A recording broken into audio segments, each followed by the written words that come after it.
Hi అండి, నేను మీ Bhargavi. Welcome to idli మీ భార్గవి. ఈరోజు బాయిల్డ్ ఎగ్స్తో 10 నిమిషాల్లో అయిపోయే restaurant style spicy boiled egg fry చేసుకుందామండి. టేస్ట్ అద్రిపోద్దండి. మళ్ళీ మళ్ళీ చేసుకొని తింటారండి, అంత బాగుంటుందండి. చాలా త్వరగా అయిపోద్దండి. ఓన్లీ ఎగ్స్, ఆనియన్స్ చాలండి దీనికి. కానీ టేస్ట్ మాత్రం సూపర్ ఉంటుందండి. వేడి వేడి అన్నంలో ఈ ఎగ్ ఫ్రై అదిరిపోద్దండి. ఒకసారి ట్రై చేయండి. ముందుగా ఎగ్స్ని కొంచెం ఉప్పు వాటర్ వేసుకొని బాయిల్ చేసుకొని పక్కన పెట్టుకోవాలండి.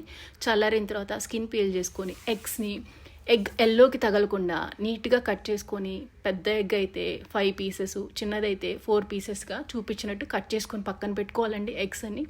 ఆ తర్వాత ఉల్లిపాయలు చిన్న చిన్నవి, అంటే పానీపూరి ఉల్లిపాయలకి ఎంత కట్ చేస్తామో అంత కట్ చేసుకొని పక్కన పెట్టుకొని, ప్యాన్లో నూనె వేసుకొని వేడెక్కిన తర్వాత కొంచెం ఉప్పు, కారం, పసుపు వేసుకొని ఫ్రై చేయాలండి. ఎక్కువసేపు వద్దండి, కారం ఊరికే కలర్ మాడిపోద్ది. ఆ తర్వాత ఇందాక కట్ చేసుకున్న ఓన్లీ ఎగ్ వైట్స్ వరకు అందులో వేసుకొని చాలా జెంటిల్గా సార్ట్ చేసుకోవాలండి. లేకపోతే ఎగ్స్ ఊరికే బ్రేక్ అవుతాయండి. చాలా జెంటిల్గా అటు ఇటు తిప్పుకోవాలండి. చాలా జెంటిల్గా అటు ఇటు తిప్పుకొని ఇవి వేగిన తర్వాత తీసి పక్కన పెట్టుకొని, అదే ప్యాన్లో ఇందాక కట్ చేసిన ఉల్లిపాయలు వేసుకొని కొంచెం ఉప్పు వేసుకొని ఫ్రై చేసుకోవాలండి. ఉల్లిపాయలు ఎక్కువసేపు వేగక్కర్లేదండి, ఒక 2 మినిట్స్ వేగితే చాలండి. పచ్చివాసన పోయిందాక ఫ్రై చేసుకొని, ఆ తర్వాత కొంచెం అల్లం వెల్లుల్లి పేస్ట్ వేసుకొని ఫ్రై చేసుకోవాలండి. పచ్చివాసన పోయిందాక, అల్లం వెల్లుల్లి వాసన పోయిందాక ఫ్రై చేసుకోవాలండి. మూత పెట్టుకొని ఆ తర్వాత ఇందులో కొంచెం కరివేపాకు పెద్ద ఆకులు ఎందుకు అనుకుంటే చిన్న చిన్న పీసెస్గా కట్ చేసుకొని వేసుకోవచ్చండి. కొంచెం కరివేపాకు, కారపొడి, కారం ఎక్కువే పడుతుందండి. స్పైసీగా కావాలి కాబట్టి స్పైసీ ఉంటేనే బాగుంటుందండి. కొంచెం కారపొడి, 1/2 స్పూన్ గరం మసాలా, 1 స్పూన్ జీరా పౌడర్, 1/2 స్పూన్ ధనియా పౌడర్, కొంచెం పెప్పర్ పౌడర్. మీకు స్పైసీ కావాలంటే కొంచెం ఎక్కువ వేసుకోవచ్చండి, మీ టేస్ట్ని బట్టి అడ్జస్ట్ చేసుకోండి.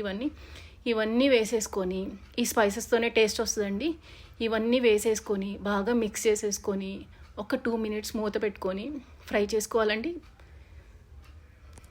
ఆయిల్ పైకి తేలిందాక ఫ్రై చేసుకోవాలండి. ఆ తర్వాత ఇందాక ఫ్రై చేసుకున్న ఎగ్ వైట్స్, ఎల్లోస్ కలిపి వేసుకొని జెంటిల్గా మిక్స్ చేసుకోవాలండి. చాలా జెంటిల్గా మిక్స్ చేసుకోవాలండి. ఒక 1 మినిట్ వేగిన తర్వాత కొంచెం కొత్తిమీర వేసుకొని ఒక్కసారి సార్ట్ చేసుకోవాలండి. 1 మినిట్ వేగనిచ్చి ఆ తర్వాత స్టవ్ ఆఫ్ చేసుకొని చల్లారిన తర్వాత నిమ్మకాయ పిండుకోవాలండి. వేడి మీద పిండితే మళ్ళీ చేదొస్తుందండి. అంతే అండి, spicy restaurant style egg fry ready అండి.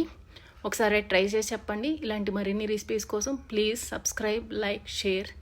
Thank you.